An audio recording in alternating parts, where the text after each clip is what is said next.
Wild Health is about optimizing you. We use genomics, blood work, biometrics, microbiome assessment, many other tests, and a conversation with you to come up with a full health optimization plan. What's the perfect diet, exercise, and supplement plan for you and only you? The Wild Health podcast is about optimizing all of us. Here we cover the cutting-edge science that gives you the base to be able to apply the personalized plan we give you as a patient. To sign up as a patient, go to wildhealth.com. Or if you're a physician or health coach and you want to learn how to do this for your patients, we're happy to help as well. Wildhealth.com for all the information on becoming a patient or working with us.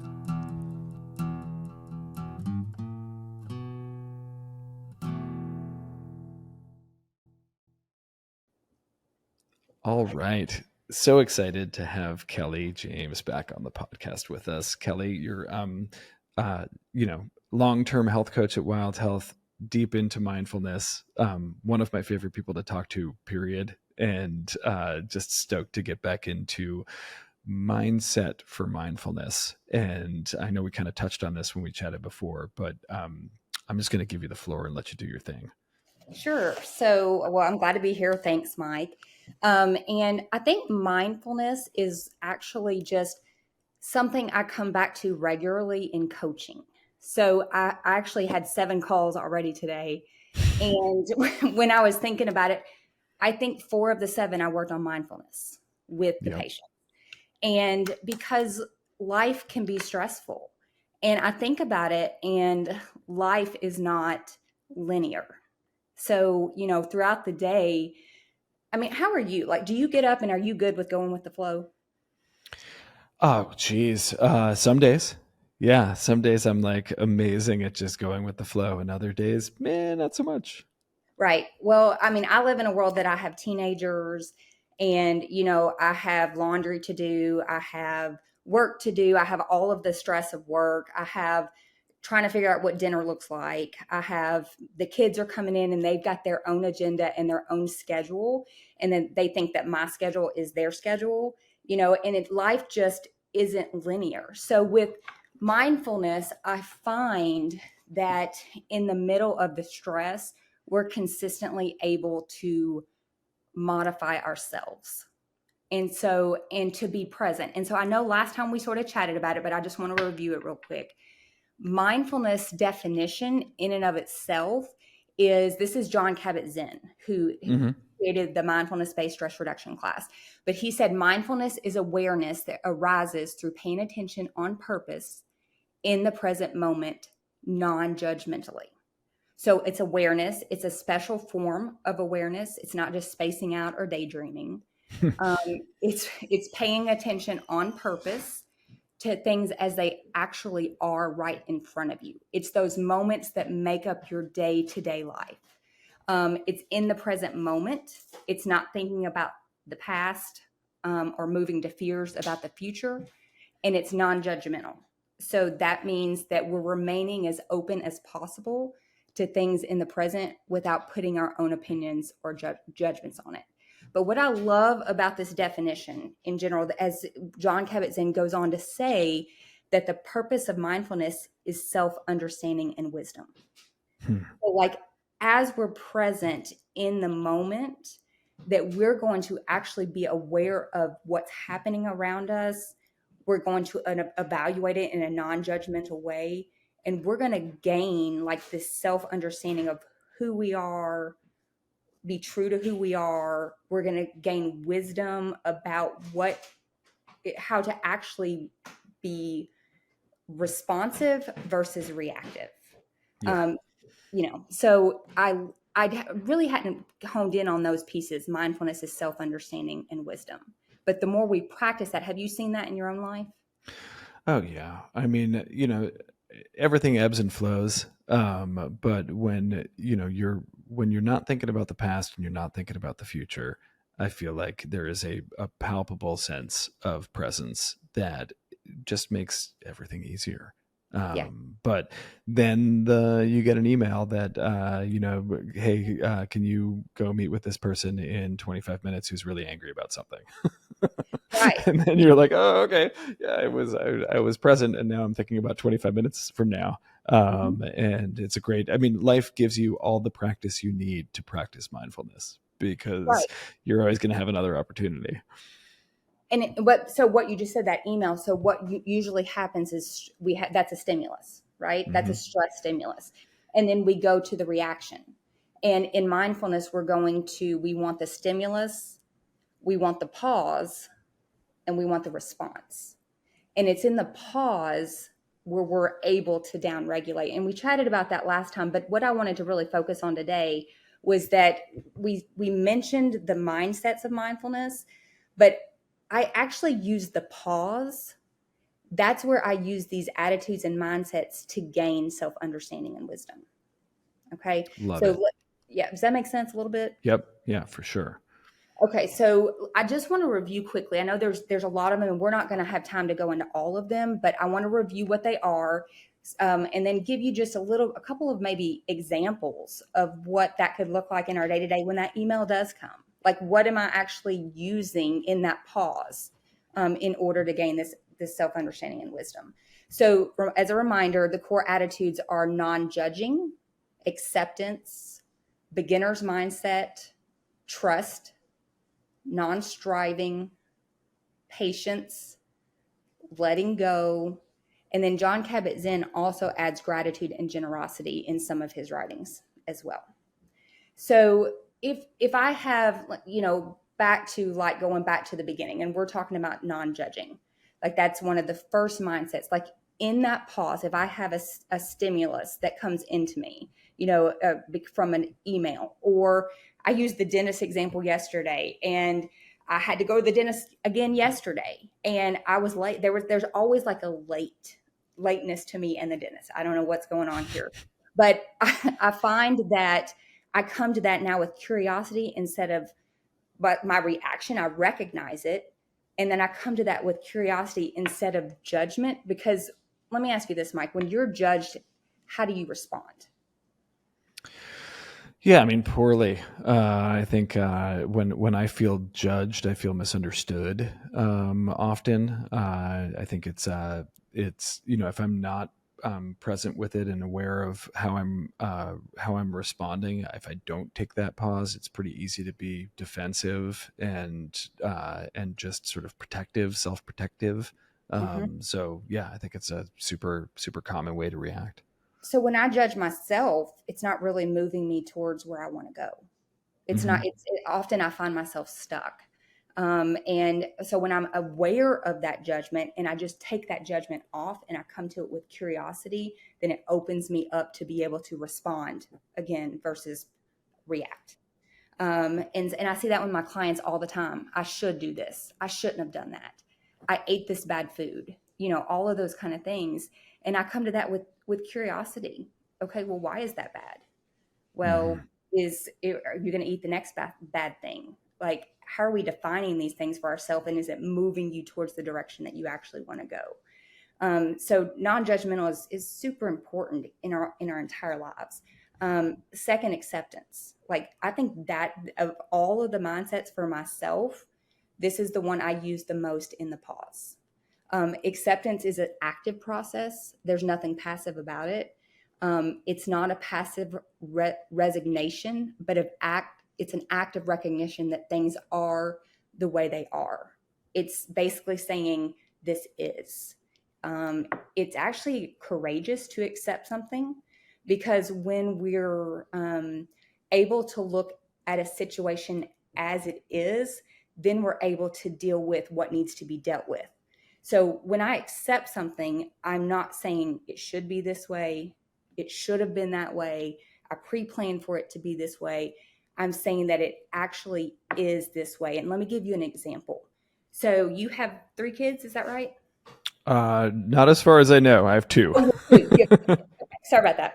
That's all right. I have 3 kiddos, and I remember having my first kiddo and getting up in the middle of the night to feed that kid, and I called it the never-ending night. Mhm. Like, it's like I used to get up in the morning and look at other people and look like they've gone to bed. Like, they had a normal 8-hour schedule and they went to bed, and I was angry. I found Mhm. myself being really mad. about that situation. And I was wanting it to be what it wasn't. Instead of accepting the fact that I have this new baby is going to get up. This is a season, and I can accept it as it is, and not what I wanted it to be, but to use my emotional energy appropriately towards what was, right? And so luckily by my third, when I was getting up in the middle of the night, I had accepted that this was a season. I had accepted and not resisted that I was going to get up. And in accepting, I found self-understanding. I found wisdom of embracing, being in the present moment, seeing that baby for the gift that baby was. And I stopped resisting. Can you relate to it a little bit? Oh man, I mean, so in so many ways. I mean, I used to on occasion when I would go into work an overnight shift back in the day in the emergency department, I would see people on the street like getting ready to go out to a bar or go out to dinner, or like clearly having fun that evening, and I was driving into work knowing I was going to be up all night, with people who were suffering and who needed help, and some of them were going to be angry and other ones were not, and it was just going to be a challenge. And I definitely felt resentment to all those people with the quote unquote normal lives who got to go enjoy their Thursday or Friday evening instead of going into work all night. I don't know that, I mean, I do know that didn't serve me. It really is. It's just the resistance aspect. Who I think speaks really beautifully about this is Michael Singer, and I don't remember if it's in Living Untethered or which one of his books it's in, but he talks about like all of the billions of years that led up to the exact thing that's happening right now in front of you, and how hysterical it is that we want it to be a different way, right? Like, oh, I really hope it doesn't rain, as if we have any control over whether it's raining. Like, you can literally just go, oh, it's raining. It doesn't have to be a bad thing. It's only when we have an expectation of how we want this moment or the next moment to turn out that we find ourselves resisting what actually is. Right. So totally resonates. I mean, we do that, and it's in the pause that I find I'm resisting, right? And when I recognize that I'm resisting, I can return back to the present moment of what's right in front of me. And sometimes I gain wisdom, but sometimes it takes away the anxiety. It takes away the struggle. Not perfectly. It's just in that pause. It's one of my favorites.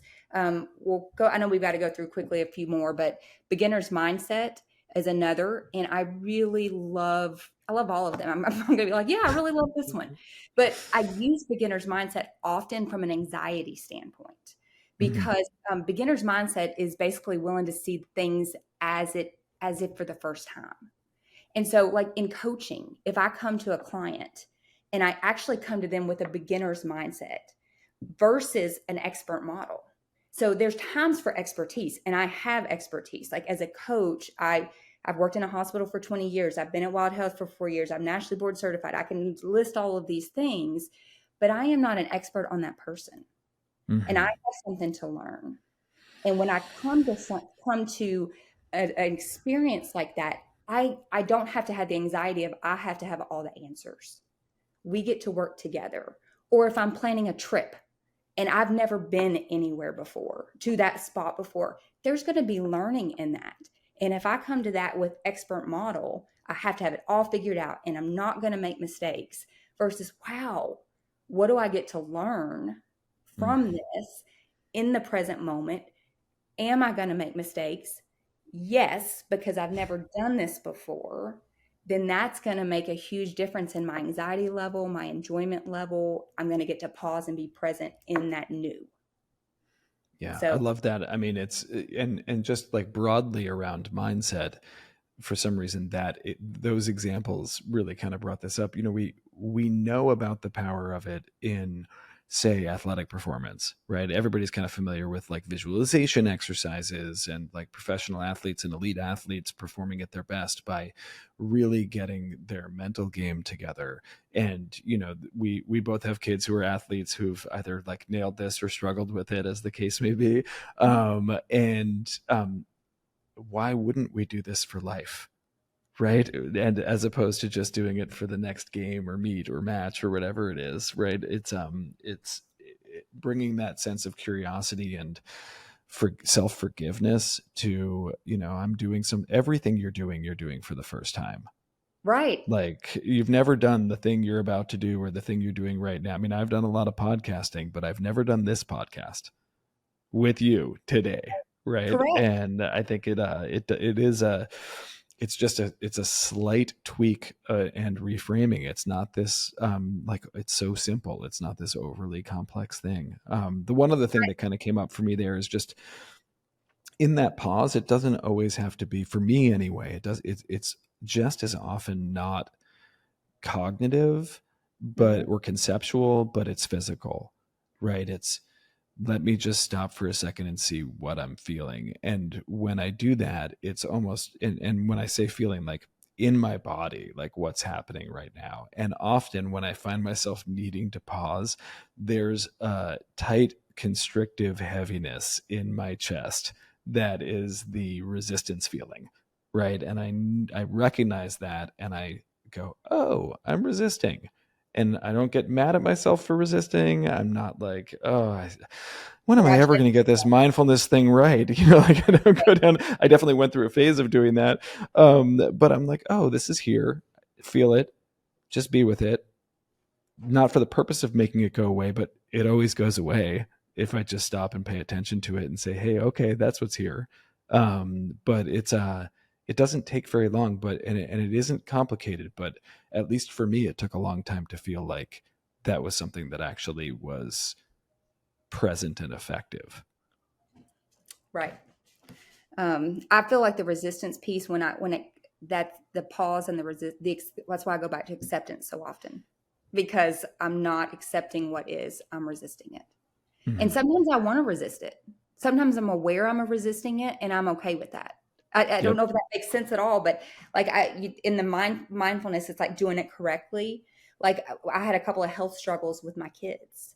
And I do like that John Kabat-Zinn goes back and says acceptance is actually courageous, because with the health things with my kiddos, I was like, I'm going to resist this. I don't want this to be. But the fact is, it was. And so I needed to use my energy appropriately, towards what was. So it's not, I don't want people to think we're just giving up. We're just not actively engaged in our lives. It's being more in tuned, present, aware, and using energy appropriately to learn, really being true to yourself and who you are as well. Having self-compassion, curiosity, those beginner's mindsets, those are so much more positive in helping us with anxiety and stress and those non-linear things that come in than tightness and control and expert model and fixing all of these things. 100%. Yeah. So just a couple, we won't get through all of them today, in this podcast, but I did want to go back to a couple that were harder for me. So trust is one that is actually super hard for me. I don't know if it's one that's hard for you, but basically it's, let me just tell you what it is. Developing a basic trust in yourself and your feelings is an integral part of meditation training. It's far better to trust in your intuition and your own authority, even if you make some mistakes along the way, than to look outside of yourself for guidance. And basically what that's saying is that we do have an intuition with ourselves. So when you get to be with a self-compassion, and a self-wisdom and a knowledge, there are things that you know for yourself that are right or wrong, instead of always looking outside to somebody else for that guidance. And because have you ever I had this huge decision to make, and then you poll 50 people to make, to make that decision. And then you're like, I don't like that decision. I don't like that decision. I don't like that decision. But yet then you don't trust yourself to make the decision that needs to be made. I don't know if I'm alone in that, No, but no, no, no. I think that's super common, and I mean, we live in a society we're conditioned to really seek and value external validation, right? From a young age, we're told, oh, you're really good at this, or you're really bad at this, or you need to do this more, or you need to do that less. And,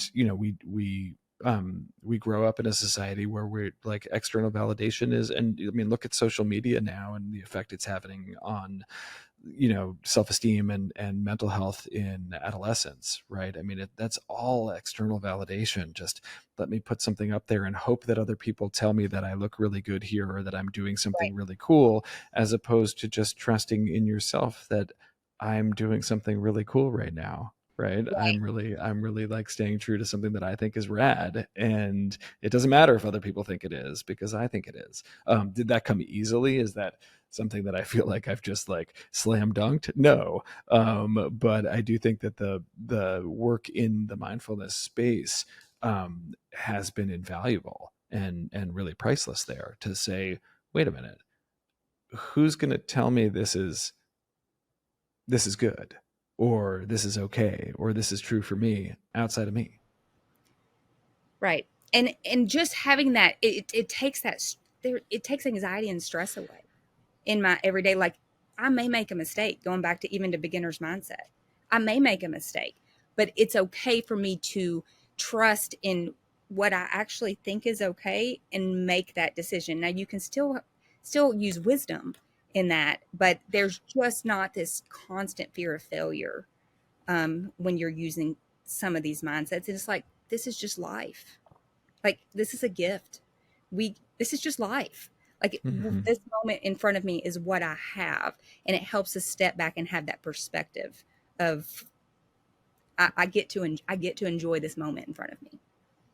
Yeah, Yeah, it's not surprising to me that 4 of 7 of your calls you've already had today were about mindset and mindfulness. I just think this is like, I mean, I smiled, which people won't see on the audio, when you said if you were alone in this, because it's just it's the human condition. Like, nobody's alone in this. We all have these stories and these same struggles, and yet we often feel like we're the only ones right. that are struggling with it.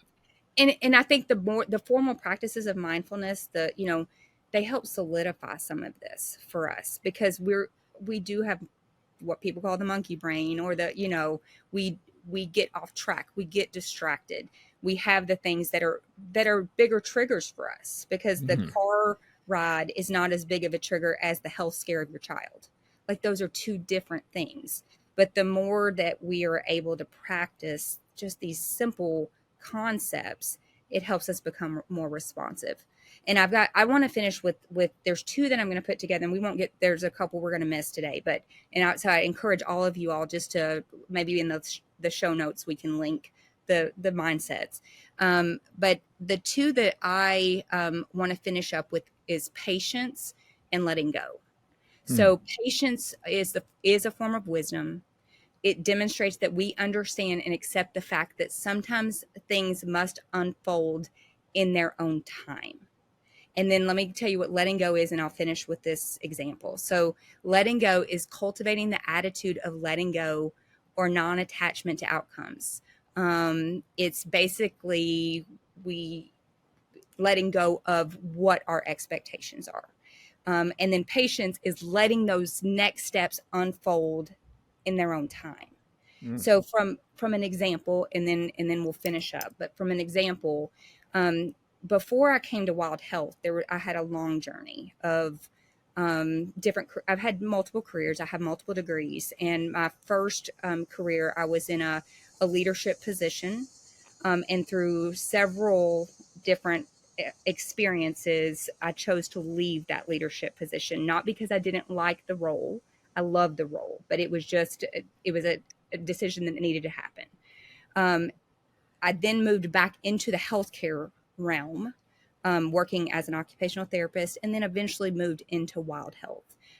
However, for a long time, once again, I resisted and did not I had absolute attachments to outcomes. I wanted to move back into a role that was similar to what I was in the beginning, right? Like I wanted that. And so I found myself once again striving, when we're talking about non-striving, not letting go of these attachments and trying to orchestrate all of the different pieces to move into a similar role. Well, everything that I did only made me a little bit more closed, a little bit more frustrated. Doors were not opening. And so what I began to do was just do what I enjoyed. I started listening to podcasts. I started learning on health. I started digging into where I was in the present moment in the healthcare system, which led me to wellness, which led me to Wild Health in its own time. But I literally remember a time where I let go and just said, I'm going to be where I'm at. I'm going to make a difference with the person that's in front of me. And then the next best choice was moving in that direction. I didn't have to orchestrate anything to move into where I'm at. With patience, letting go, when I quit striving, those were the things that moved me through where I am today. And so with way less resistance, way less anxiety, way less stress, because I'm not an expert trying to fix it all. So just from a practical standpoint, that's a big picture. And we can use this in the small and we can use these mindsets in the big. But as a whole, my goal for my clients, and I hope this podcast is helpful, is that you will gain your own self-understanding and wisdom and go from, instead of the stimulus causing the reaction, that you learn the pause so that you can respond and have much more joy in your present moment. I got nothing to add to that, except thank you so much. And thanks for being vulnerable and sharing some of your own personal experiences. And thanks for putting me on the spot and making me share some of mine. And as always, just love talking to you, Kelly. And thank you so much. We'll have you back on, obviously, again. Maybe we can get to some of the mindsets we didn't get to today, but really appreciate you. Thanks, Mike. I appreciate it. Thanks for listening to the Wild Health Podcast. If you found it helpful, give us a 5-star rating and write a review on iTunes. It really helps the podcast, and we greatly appreciate it. If you want to be a client or you want to work with us, go to wildhealth.com. Thanks again. Thanks so much for listening to the Wild Health Podcast. If you're a Wild Health patient, you might not know, but you have access to our referral program. This gets your friends and family 25% off Wild Health services. Just head to Clarity, and in the top right corner, you'll see Refer a Friend. Click there, and you'll be brought to a page with your referral code. Happy sharing.